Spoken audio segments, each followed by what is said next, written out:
কারণে আমি কিছুদিন যাবত রেগুলার ভিডিও আপলোড দিতে পারছি না, তাই আজকে বলবো। Welcome back to my another new blog. কেমন আছেন সবাই? আশা করছি সবাই খুব ভালো আছেন, আমিও ভালো আছি। তো আজকে আমি এখানে রাত করে ভিডিওটা শুরু করলাম। আজকে হঠাৎ করে আমার পোলাও আর মাংস খেতে ইচ্ছে করছিল, তো এইদিকে মা পোলাও আর মাংসটা রান্না করে নিচ্ছে। আর এইদিকে আবার আজকে যেহেতু পোলাও রান্না করব, দাদা ভাই আবার পোলাওটা পছন্দ করে না, তার জন্য খুবই কম পরিমাণেই পোলাওটা রান্না করছি। এটা আসলে কিছুদিন আগের ভিডিও, আমার আসলে ঠিকমতো ভিডিও করা হচ্ছে না, যেহেতু এডিট করতে হয়, আপলোড করতে হয়, একটা অনেক সময়ের ব্যাপার স্যাপার আছে, আমার শরীরটা আর কি ভালো না, তার জন্য আমি আর কি ভিডিও কন্টিনিউ করে আর কি আপলোডও করতে পারছি না, এমনকি ভিডিও করতে পারছি না। তো যাই হোক, এখানে গুঁড়া দুধ দিয়ে পোলাওটা আজকে রান্না করছি, আর এইদিকে চিকেনটা মেরিনেট করে রাখছে মা।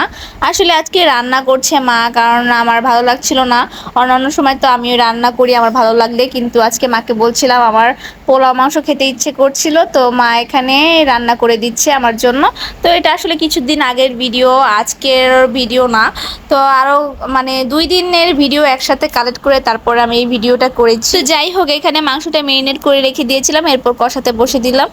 আর এইদিকে আবার আজকে রান্না করছি হলো, এটা দুপুরের মানে আরেকদিন দুপুরের রান্না বান্না। তো এখানে আজকে পুঁই শাক রান্না করছে, আর এদিকে বাবা আনারস এনেছিল, আনারসটা লবণ মরিচ দিয়ে মাখিয়ে নিয়েছি। আর এখানে অনেক রকমের সবজি দিয়ে একটা সবজি রান্না করা হবে, মানে সবজি কি চিংড়ি দিয়ে সবজি রান্না করা হবে, এটা আর কি ভেজ টাইপের না।